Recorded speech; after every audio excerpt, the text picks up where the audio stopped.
if you are a bookworm, you don't want to miss this. The Jozi Book Fair takes place this weekend, and some of the continent's top authors and publicists will be there. Among them is Tanzanian publisher, children's author, and human rights activist Walter Bgoya. He's also played a major role in promoting African publishing. Bgoya joins us now here live in the studio this morning. Thank you very much, sir, for coming in. We appreciate it. Thank you. You've just arrived in Johannesburg for the Jozi Book Fair. You looking forward to it? Very much so indeed, very much so. Yeah. It's the first time you're taking part in a book fair in Johannesburg? In Johannesburg, yes, but I've been to Cape Town. The very first book fair in Cape Town I attended. Yes, I understand you have a very busy schedule during the book fair this time. You've been booked to give talks everywhere. What are you looking forward to the most for you at the Jozi Book Fair? Well, what I'm really looking for is, first of all, to see the engagement of people, particularly young people, with books. And that always very exciting. But I also want to see the production of books here and possibility of maybe working together with publishers here and of course booksellers as well, distributors, so that we can have cooperation, you know, in this book sector. Yeah, we live in a world today of social media and technology where young people tend to read less and all kinds of media is available for them. How do you find it, especially in Tanzania, for instance, where you come from, in terms of reading? And generally in Africa, are young people still reading a lot nowadays? I'm afraid it's probably difficult to say, because one of the things we usually tend to say is that Africans don't read. I think the issues are now, with the experience I have, is what are you giving them to read? What are you giving them to read? Is it well produced? Is it colorful? Is it exciting? Is it interesting? But it's true also that, yes, the social media, the Twitter, the Facebook and so on is taking the keys away, and just the mobile phones, because they're all the time on mobile and so on. It's going to take, but now we're thinking of how then to put books on these platforms so that the young people can read the books on the platform, because what we are interested in for them to read. Yeah. Yes. Besides the use of technology today, the world of publishing must have changed a lot. You've been involved in publishing since 1972, from the days of the Tanzania Publishing House. That's right. To your own company today. Yes. What are the challenges? I mean, how have you seen this landscape move over the last 40-odd years? Well, I think one of the interesting things which has changed an awful lot is the technology. I remember when, for instance, cut and paste was actually a scissor and the manuscript and glue and pasting, and I did that, you know. And to the development of that, to desktop publishing, and now to obviously all kinds of exciting possibilities. So that, in terms of production, has been quite exciting. Some books we could not have done before, now we can do. Yes.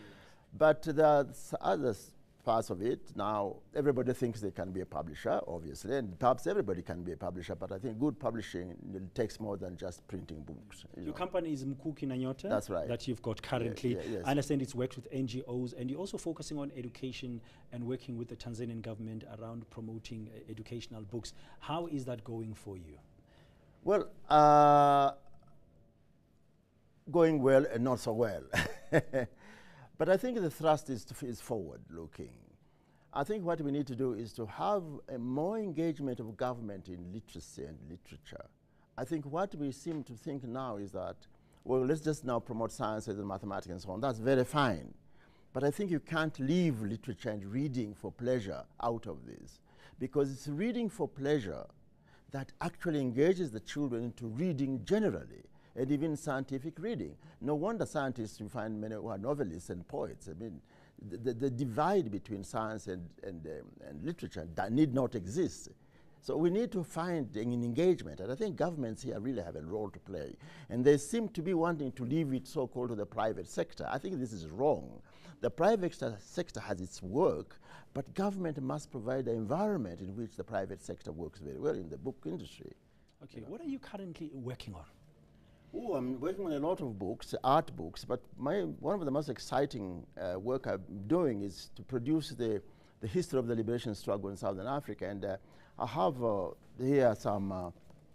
I see you brought the copies for us to have a look at. Yeah, this is just the sample copies. I mean, it's not a dummy in the sense that there's no text inside. This is a real book. Okay. This is on South Africa.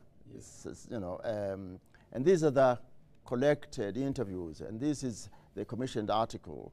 So this will be a set in 9 volumes covering the SADC countries. And all the SADC countries? Yeah, all the SADC countries, So yes. where there's been liberation struggles? Yes, there has been, yes, we have a volume. And that should be coming out. Dates back a long way. Yes, of course. But we are covering mostly contemporary, about the 60s, beginning of the armed struggle and so on. And should be coming out before June next year. Okay, on a different topic altogether. That's right. Because of your involvement in publishing for so many years in the 70s and stuff in Tanzania, and I think you've also worked at the United Nations, and you're a human rights activist, you must have worked with people like Ahmed Salim. You must have been a young man at the time with Mwalimu Julius Nyerere, was the president of Tanzania. When you look at African leadership today, and you think back those days, are you pleased with what you see on the continent? Are you disappointed? I would say disappointed would probably be more the case, but one would have to go case by case. But just as you say, those years, when you mentioned Nkrumah, you mentioned Nyerere, you gave Sekuture, you talked about Ben Bella, these were names that evoked something. If they spoke no matter where, Africa, the whole of Africa listened. I don't see that now. We see heads of state involving their own little countries and so on, regionally, yes, but there's no continental voice coming through on serious issues like the ICC, for instance. There's not a single voice that is saying, hey, what's going on here? You know, it's all one way, and a few people are taking positions, and the rest of the Africans aren't really even participating in that debate. So I think there is a lacuna in that sense, although, of course, on a case-by-case point, there are leaders who are trying to do a good job. Yeah. Thank you very much. That's publisher, author, and human rights activist Walter Bgoya from Tanzania. News that moves. eNCA.com.